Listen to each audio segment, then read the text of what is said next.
Hey, welcome back, everybody. Time again to meet our community, the Hispanic business community here in Orange County, powered by the Orange County Hispanic Chamber of Commerce, with the man who powers through these things like so effortlessly. He just powers through the community. He knows everybody. John Gutierrez. Hey, everybody. Welcome again to our community podcast show, powered by the Orange County Hispanic Chamber of Commerce. I'm your host, Senior Vice President John Gutierrez. And with us today, we have another special guest with us today. It's Pamina Barkow.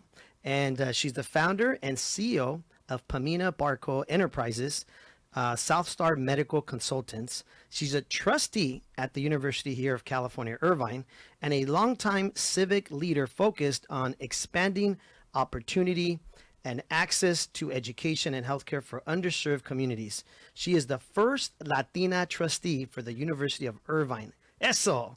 And she's the co-chair of the OC Alliance, a community coalition supporting Latino and underserved students connected to UC Irvine. Welcome, Pamina. Hi, John. And I want to make sure I say that right. Pamina, right? Pamina. Pamina. And I have to say that we recently ran into each other again at the OC Alliance 5-year anniversary. Yeah. Beautiful event, amazing event. Thank you for the invite, by the way. And we're going to get into all that. We're going to get into what is the OC Alliance, an amazing organization, committee. Yeah. We'll get into all that. But first and foremost, as many of our viewers and listeners know, we like to get to know our special guest. And if you can share with us a little bit about yourself, where you were maybe born and raised, and how we got to this point in your career. Sure. So I'm originally from Chile. I was born in a little town called Chillán, which is maybe 10 hours south of Santiago. It's kind of mid-southern region of the country. I was born during a time of Pinochet, so during the time of dictatorship in Chile. Oh, wow. I was like 8.5 years old when I moved to the United States with my parents. They were looking for opportunity beyond the dictatorship. At that time, we weren't sure how long it was going to last. What is that like, the dictatorship? I mean, for those people Yeah. listening or viewing that don't know what that's like. So we had a military dictatorship for many years. That means that we had elected a government, and this is long before I was born, and they were overthrown by a military government, meaning our own military overthrew the government we had elected. And so then they had a general, Augusto Pinochet, and he then came into power for many decades. And it was, that means you don't have free elections. That means you see military walking on the street. So essentially the military becomes that generals, or in this case, he became president, the president's vehicle by which they're able to control society, make rules of society, do as they please. And so they rule the country in essence. And that means that they come on top of the Constitution, on top of elections. So Wow. I grew up and was born into that. Wow. What was that like for you growing up? I mean, I know there's some good stories that I've heard of how you and I think it's your mother, you guys used to go to the river, right? And wash clothes or something like that. Absolutely. right? I was born into, pretty poor circumstances in the sense that, the streets were unpaved where I was born. Absolutely. We grew up washing our clothes in the river.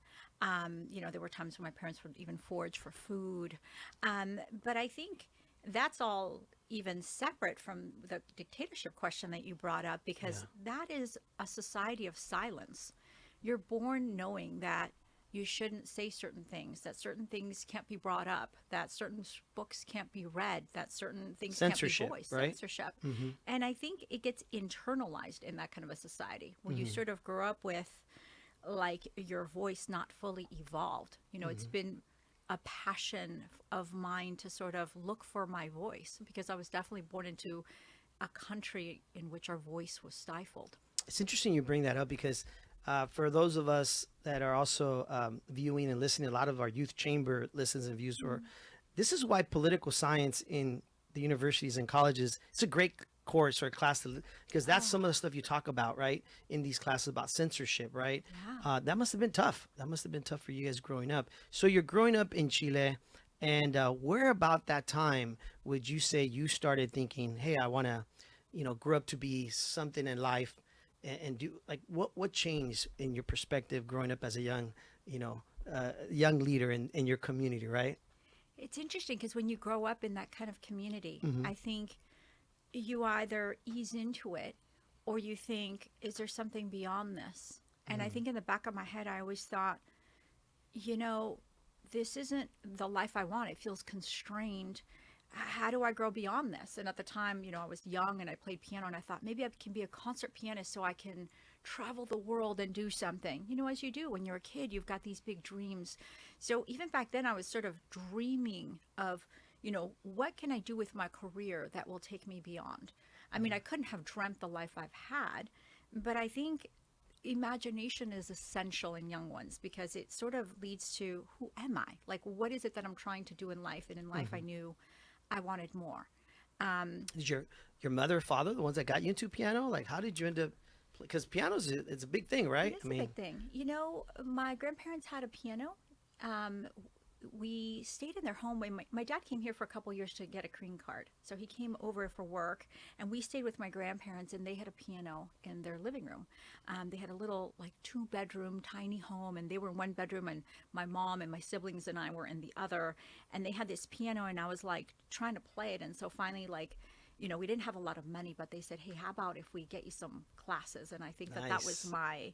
like a spark of creativity, from when I was young. So, I'm very blessed that they supported the arts. It's interesting because we're going to have on the show, right, Paul, from the Segerstrom Center, the famous orchestra. I'm drawing him. And he talked about this. You're talking about the conductor of Yes. the Pacific Symphony? Yes, Pacific Symphony. I'm sorry. Yes.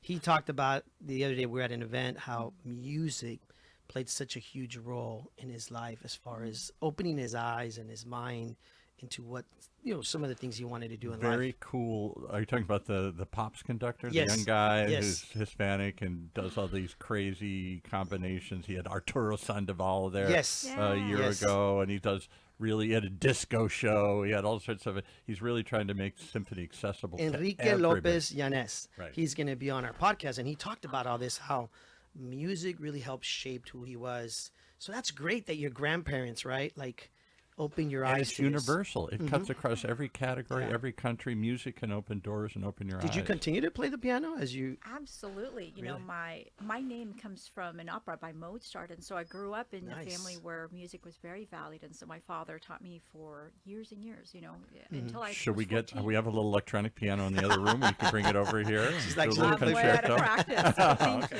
No pressure, no pressure. So you're growing up playing the piano, and at what point does your father say to your family, "Hey, let's come to the U.S." or how does Yeah. that happen?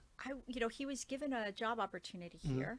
And when you do that, you come over on a work visa. And Yes. he said, hey, let me try to go over there and get you guys a visa. And we thought it'd be quick, but it ended up being a bit over 2 years of him being here. That's how we stay with my grandparents while, he Mm-hmm. Oh. tried to figure out that visa situation. But eventually he did get it. Nice. And so when I was a bit over 8 years, we moved here to Southern California. I've been here since. And what So did he do? What was his? He was a sound engineer.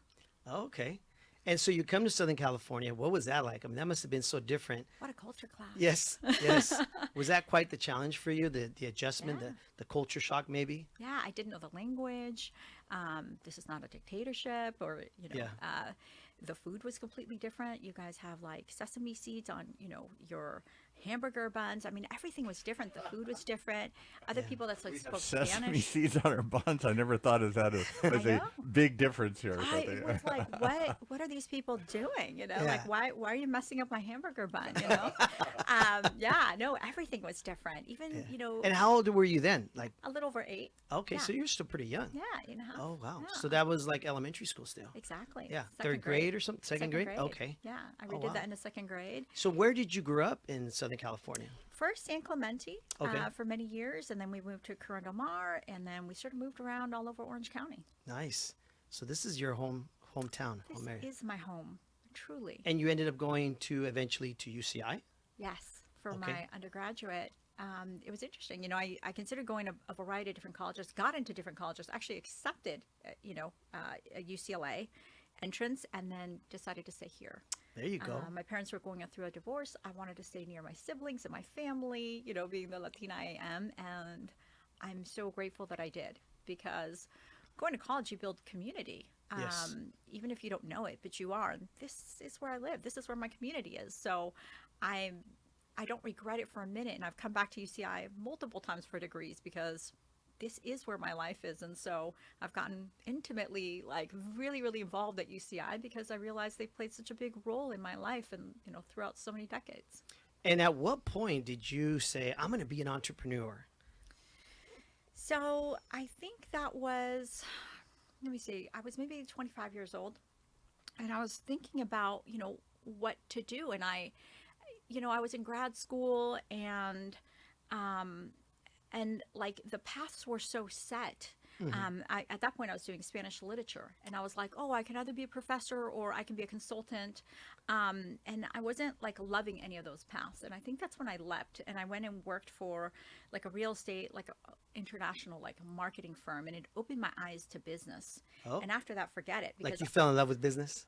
I fell in love with business. Like Interesting. there You went was so from much being a opportunity. professor mindset to suddenly, I want to be a businesswoman. Yeah, I was like, where has this been? I didn't know I could do this. Like, I didn't know I could just make up a job, Wow. And so I went and worked for a couple of firms that did like international, like real estate, where finally I got to like run the Latin American division. And that was so neat because I was traveling and exploring, what does business look like? What does expansion look like? And after that, I leapt on my own and I haven't looked back. Now, I know you're big about mentorship, right? We're going to talk about the OC Alliance and all that. Where in your life would you say you had a mentor or mentors that impacted you? I think this is one of the most important topics, John. Since I was in junior high, I've always had at least one mentor next to me. I've been so lucky to reach out to my teachers, to reach out to others who will help. I've never been at a period where I didn't reach out to a mentor or two or three. I mean, to this day, I have my like group of mentors that I go to because they've been there, they've done that. And it feels like, hey, if I don't know how to get through something, it's great to have somebody to be able to turn to and ask. I'm blessed now because I'm middle-aged, so I also get to be a mentor. I get to be mentored and I get to be a mentor. So it's a beautiful time in life where I get to be part of that cycle. But I see some people that are like too scared to reach out and say, hey, I've got a question, or can we grab a cup of tea, or can I pick your brain on something? But don't, because most of us that have done anything, we've done it because people advised us along the way on how to get here. And so I think a lot of us pay it back constantly. It's interesting you say that because obviously we're on the Orange County Hispanic Chamber of Commerce Yeah. community podcast show. But I was just talking to somebody about this yesterday. I get calls all the time about people saying, do you know somebody that does this? Do you know somebody that does that? And that's really what a chamber is, right? We're here to be a resource. Obviously, we advocate for businesses and we support a lot of educational things like our youth chamber, program that we have, mentorship program. But for you as a businesswoman, I know you eventually, were the CEO and of course, Pamina Barkow Enterprises. Is that when you started your clinics, or I know with your husband at the time, you were running these clinics? Is that where the businesswoman took off? So yeah, the business sort of took off when I met my late husband. And what was the business? I know somebody tweeted in. What was the business? So he was a pain management physician and I was a clinical nutritionist at the time. And I was already doing entrepreneurial stuff where I had clients because I'm a chef too. And so I had Pamina's Kitchen, and he had just left pain management clinics that he had been, had some partners at, and he had just left. And when we left, he was like, we should start something, And so we started pain management clinics, and then we incorporated nutrition into it. And so we started Orange County Pain Management Clinics. That was the name of the company, Orange County Pain Management. That's great. And we did something that today is called like integrative medicine, where we had traditional Western medicine. And then because of my nutritional background, we would consider people's lifestyles. We'd take their blood work, we'd counsel them on nutrition, other things that were impacting their pain beyond just the location where things were hurting. And interestingly, this is like 20 years ago, it started to grow. And as it started to grow in scale, so did my entrepreneurial spirit, if you will.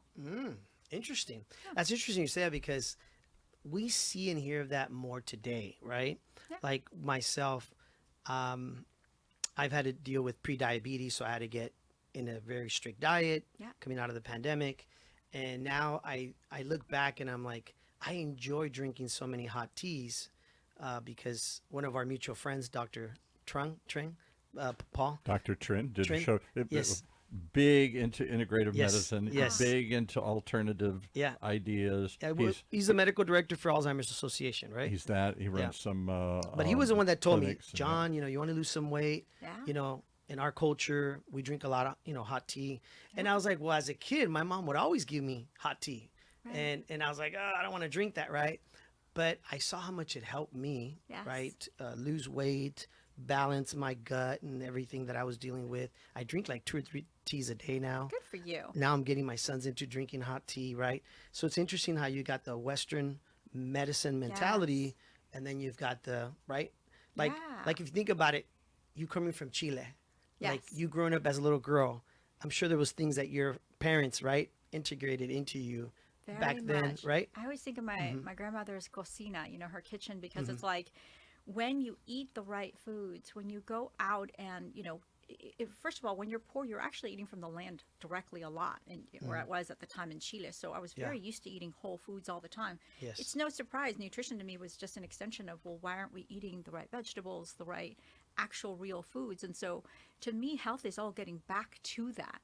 Yeah. In some ways, convenience has shortcutted that. So putting that idea together with, pain management, and then, as we expanded other things, orthopedic surgery, neurosurgery, neurology, it was all unnatural to think of the human as a whole being, not just one part of them. And we weren't doing this as some gimmick at the time. We truly believed it and lived it. And this is 20 years ago when it was innovative. So those clinics grew rapidly. That's when I went back, got my MBA, because at that point, you're not just entrepreneuring. You need a structure by which you can do that to scale correctly. So, my love of entrepreneurship kind of like, I took it to the next level, because it's like when your passion starts to make you money, then you're like, hey, what's next? What's next is you got to learn the business chops so you can scale it, grow it, and know what to do with it. I love what you just said. It just reminded me a lot of when I was growing up, when you said, when you are poor, you eat from the land. Yeah. It's almost like a book you can write, because I like that. Right? I go back into my old neighborhood where I grew up, and all the plants, my dad was a landscape worker, but all the plants that my dad planted are all still there. So my dad had, a durazno tree, an orange tree, right? He has all these, and he used to grow calabazas, and he used to, so it's funny how you say that, but that was when we were kids, and, we were considered low income in Santa Ana as kids. And I look back now, and today that's considered like, you're healthy, you're organic, you know what I mean? Like it's all the good things that are expensive now. That's right. Right? So it's But true. when we were kids, that's actually what was cheap. Like, Yes. your family's poor if you're doing that, because you're not eating out. You're actually cooking at home. You're chopping things, But it means all of us who grew up under those circumstances have that skill set of, I know how to chop, I'm Yeah. not afraid of bugs. I do grow my own lettuce, of course. Wow. So you feel like you got a lot from your grandma, huh? Yeah, my grandma and even my grandpa, we'd go to like the farmer's market every day to pick out fresh That's produce. awesome. So, some of my family also, farmland and, like those kinds of people, like where, we grew up our own trees, our own vegetables. And so like, I feel a complete connection to the land. That is awesome. Well, I want to share with everybody, tell us a little bit about, of course, the OC Alliance, a group that you guys have. I know it's a 5-year anniversary just happened. Yeah. Can you share with everybody about what it is and what you all do? Absolutely. So this is a group that was put together, like you said, 5 years ago, and it's a group of, I'd say, business leaders. Many of us Latino, not all of them. And the intent was to say, hey, UCI, the university, is a Hispanic serving institution, which is an interesting and rare designation. It means that at least 25% of our student body is Latino. And we were saying, what are you guys doing to ensure that these Latino students are having a smooth transition? And the reason I say that is because as a group, they had the hardest time graduating. They had the hardest time staying in there, once we were accepting them, and we said why. So this group of leaders got together and say, how do we support this really important group of students who, many of them first generation, many of them underserved, like we need to have enough resources for them, and they need to have advocacy at the highest levels of the university, and that's going to be us. And so to this day, we get to sit with the chancellor and other people and advocate. We have people from our group on every single dean's advisory board, for example, so that we can advocate and say, hey, What are you Amazing. doing for these students, for your lower income students, for first generation students, or do you have enough groups for them? Do you have enough support for them? Do we have enough resources? Can we raise funds for scholarships for students that truly need it, during the pandemic or whatever it is? We're here to make sure that these students are seen, held, and stewarded. And so we're celebrating 5 years of this group coming together. We keep ourselves small on purpose because that way we can organize really well. I have to tell you, I was at the 5-year anniversary event last week. Is that Yeah. what it was? And let me tell you, it was a beautiful event to see the group in the room, all the leaders, all the deans that were there, Yeah. right? Just the presidents, right? The president was there. Yeah, the chancellor was there. Chancellor the was there. I mean, deans. just the group you guys Provost. had it. Yes.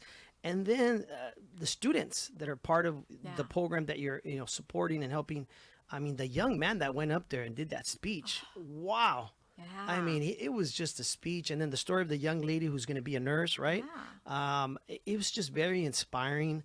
But for me as a Latino entrepreneur, obviously vice president of the Hispanic Chamber, it was a very proud moment to see that different people of different races and colors and genders, everybody was in that room for the right cause. That's right. For a good reason, and that was very touching. You know what I mean? Yeah, I think So when- kudos to you guys. Thank you. Yes. When I went to college, there weren't people that looked like me, very many. Exactly. In Yeah. college, Yeah. like I Yeah. said, a lot of us didn't finish. A lot of us didn't go to graduate school, Yeah. and now it's beautiful to see how far we've come. But now we've got to open up the door for the rest. There's a lot of younger people behind us, and it's our job to facilitate that. So it was a beautiful room full of really powerful leaders. It's amazing actually to get that caliber of leaders all in one room. I know Yes. how you and I both know how hard it is to get, just a few leaders in a room, but that many leaders in one room at once is a powerful thing. And that's how we have such a strong voice.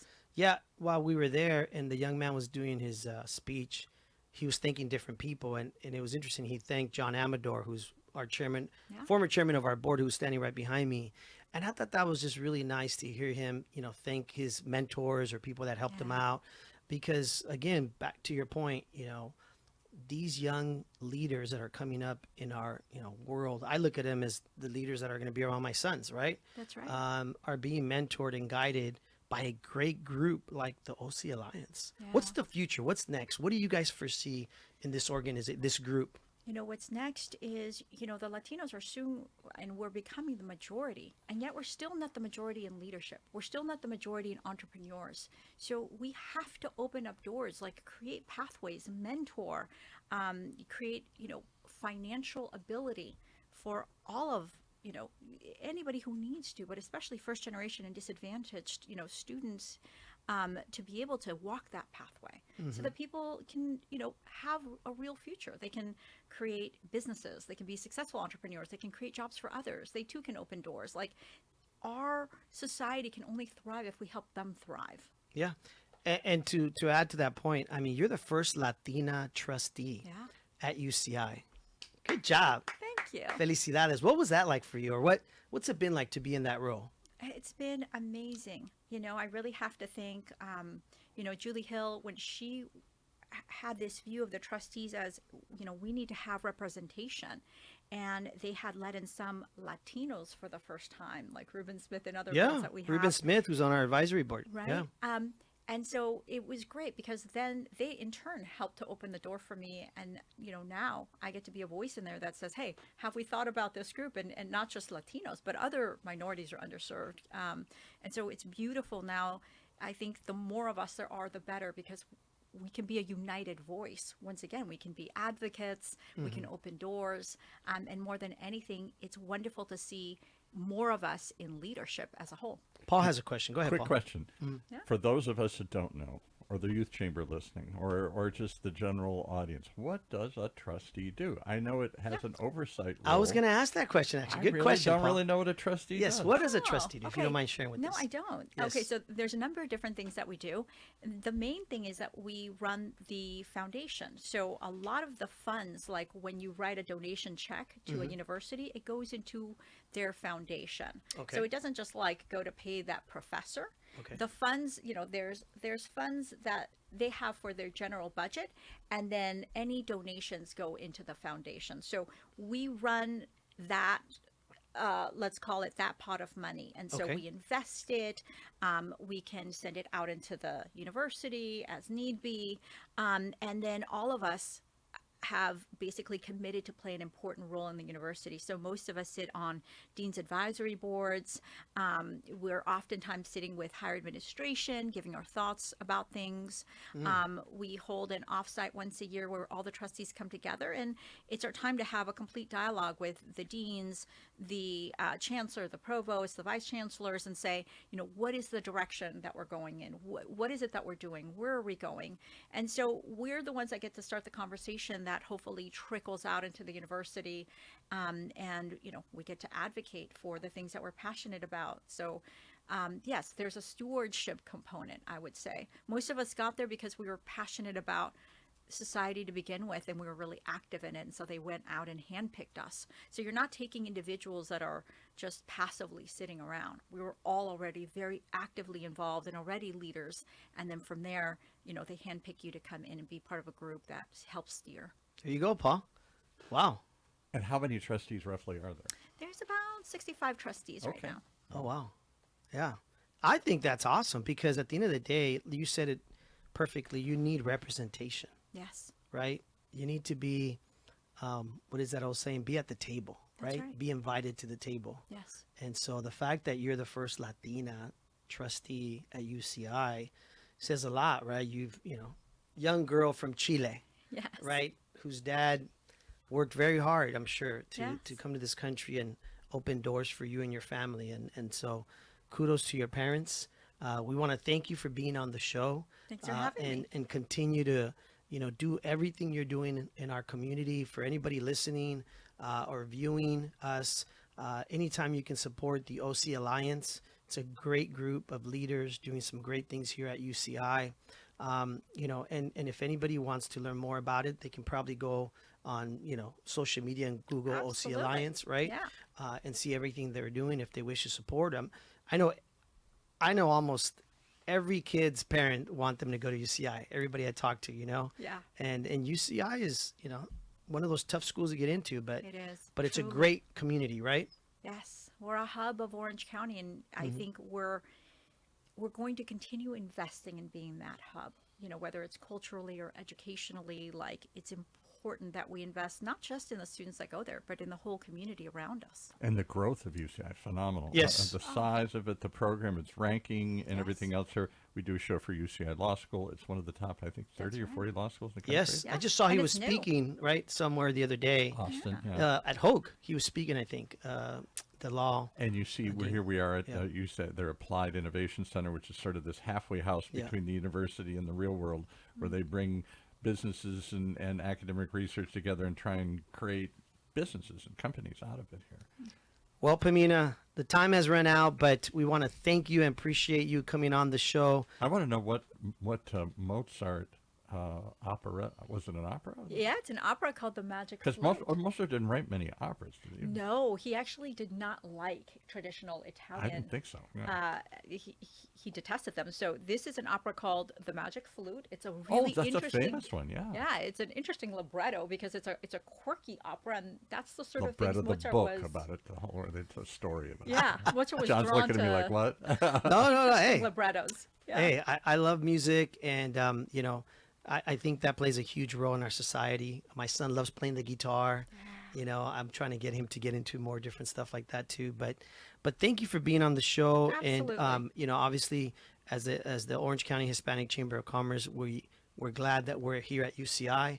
Alberto is one of our, of course, board members, incoming chair, Sandoval. Yeah. So again, thank you UCI for everything you're doing, and wish you all the best. Thanks, John. Thanks for having me. Awesome. Well, there you have it, folks. Where our community is your community. Thank you for listening and tuning in to our Hispanic Chamber of Commerce podcast show. We'll see you guys next week.